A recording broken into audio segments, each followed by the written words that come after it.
আসসালামু আলাইকুম, সবাই কেমন আছেন? আশা করি ভালোই আছেন। হঠাৎ করে বাবা আসছে, কি রান্না করব ভাবতে ভাবতে চিন্তা করলাম যে বাবা পোলাওটা খুব পছন্দই করে, যেরকম পোলাও হোক।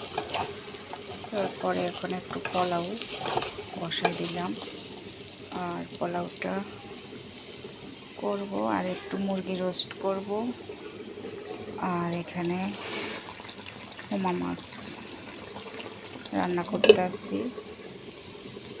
তারপর মুরগির একটু হালকা পাতলা রোস্ট করে নেব। এখানে এবার আমি পানিটা অ্যাড করে দিব। আমার চালটা কিন্তু ভাজা হয়ে গেছে।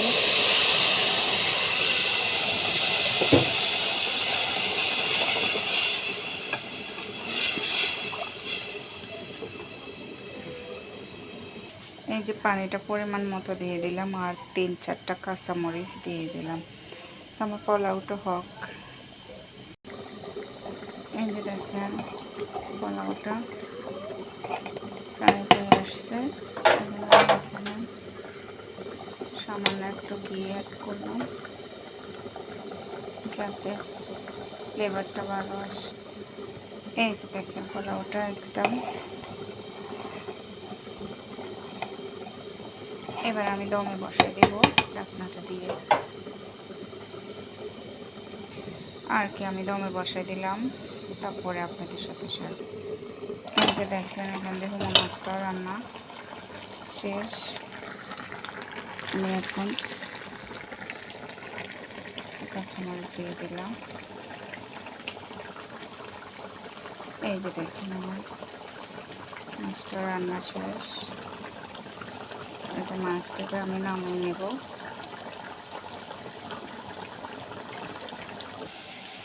এই যে দেখেন এখানে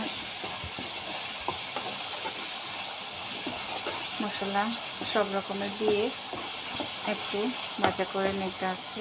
এখানে রোস্টের জন্য মশলাটা একটু দুধ দিয়ে দিলাম।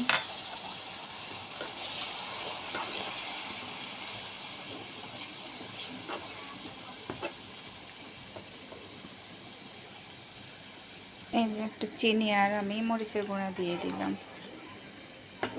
রোস্টে তো একটু চিনি দেওয়া লাগে। এখন আমি ঢাকনা দিয়ে কষাই নেব। এই যে দেখেন আমার মশলাটা একদম কষানো হয়েছে। এখন আমি রোস্টের মুরগিগুলো দিই। এই যে দেখেন রোস্টের জন্য আমি মুরগিটা দিয়ে দিলাম। ভাবছিলাম 2টা ডিম দিব, ডিমের হাল অবস্থা খুব খারাপ। ডিমগুলো কেন জানি চামড়া উঠতেছে না, বিরক্ত লাগে উঠছিল আমার কাছে।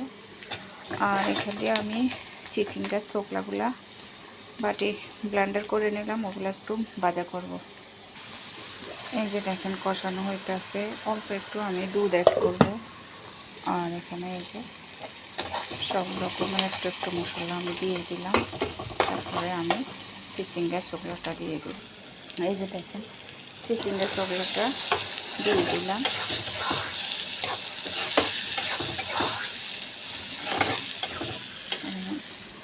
আর এখানে আমি সামান্য একটু দুধ দিয়ে দিলাম। রসটা ভালো করে কষানো হয়।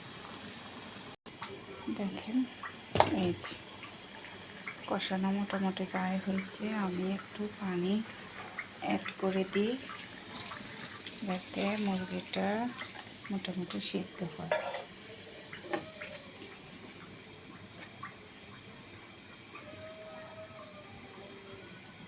এটাতে মুরগি হয়ে যাবে। আর এখানে আমার চিচিঙ্গা ভাজির ছোকলাটার ভাজা প্রায় রেডি হয়ে আসছে। এই যে দেখেন রোস্টটাও হয়ে আসছে শেষের দিকে।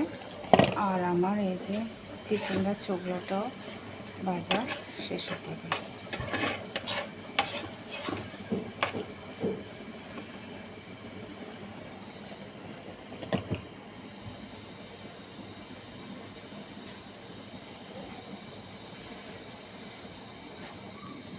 এই যে দেখেন রোস্টটা রান্না শেষ।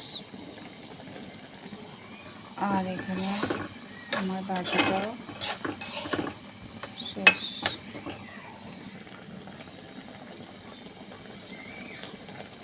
এই যে দেখেন ফাইনালি রোস্ট রান্না শেষ। আর এখানে বাজিটাও হয়ে গেল। এই রোস্ট, এখানে পোলাওটা, আর এখানে হচ্ছে ভাজি, আর এই যে নিচে দেখেন মাছটা। এই যে তার আজকের মতো বিদায় নিলাম। সবাই ভালো থাকবেন, সুস্থ থাকবেন। আল্লাহ হাফেজ।